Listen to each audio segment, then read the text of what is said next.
Deportation controversy in Canada is escalating. That's our big breaking news coming in. The Canada leader of opposition is supporting the students and has said that Trudeau has failed to protect the students.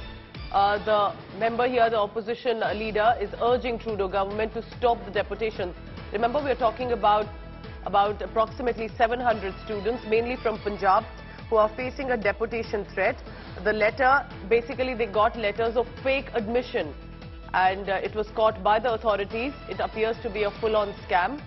We're talking about 700 students who are likely to be deported to India. Now remember, could possibly be a strict law, of course, as is in most countries, but there is an appeal that these students should not be sent back because they were not aware that this was a scam, and they should be given options in Canada too. So that's the big news coming in. Remember, India Today has been on top of the story, trying to get in voices from Canada, of the lawyers, of the students as well. And we'll try and get more details on this big story. Now, one of the advocates from Surrey in Canada, Loveleen Gill, has been raising voice for the students too. Loveleen Gill is now joining me on the phone line on this. Loveleen, good morning. What is the status presently? Have some of them been deported? Have some of them been given an option to stay back? Do tell us more on that. Good morning. So the current status is that as the Prime Minister Justin Trudeau and the Foreign Minister Sean Fraser, they had announced that all the cases will be considered on individual basis. So there was an individual called Lovepreet Singh whose deportation was nearby, and his deportation has been postponed now, and he has thanked the Punjabi region MP for that. So there is like some media outlets have reported that the deportation has been stopped, but that's not true.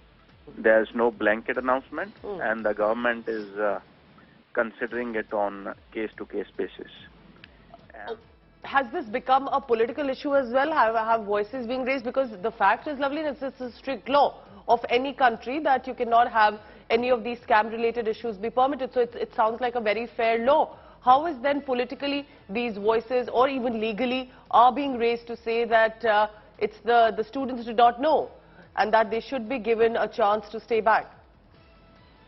So yeah, what we have seen is that the leader of opposition, Pierre Poilievre, he has come in support of these students, and he has joined the students on the protest site, and he has stated unequivocally his support for those students, and he has stated clearly that these deportations should be stopped.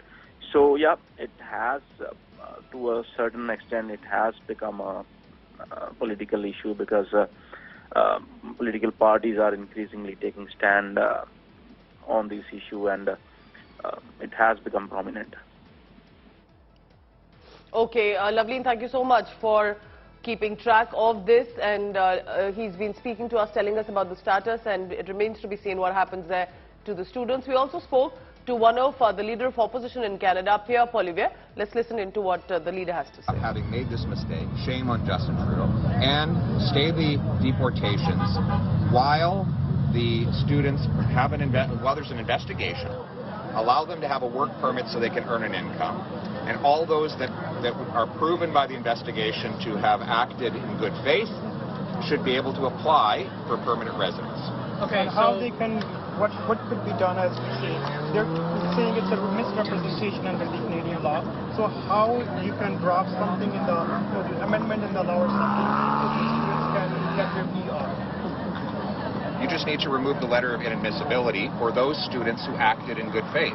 So if the investigation shows the students acted in good faith, but they were victims of fraud, then the government should remove the letter of inadmissibility and let them apply just like everyone else.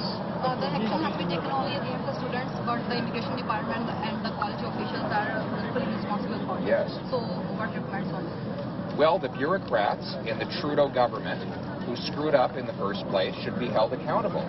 They accepted these letters. Remember, the students gave the letters to the Trudeau government. The Trudeau government said, hey, okay, no problem. Go ahead and study. Then the students came here, and 4 years later, the bureaucrats from Trudeau's government come out and say, oh, we're going to kick you out. Well, the bureaucrats who made the mistake should be held accountable. And then we should prosecute anyone in Canada who originated these fraudulent letters. They're the ones who did the fraud. They're the perpetrators. The students are the victims. And after that, after finding out when these colleges came to know about that these these immigration agents are providing fake offer letters, but these colleges continue to do business with these agents because they were providing them billions of dollars. This is a billion-dollar industry. So if there's an investigation, will there be investigations against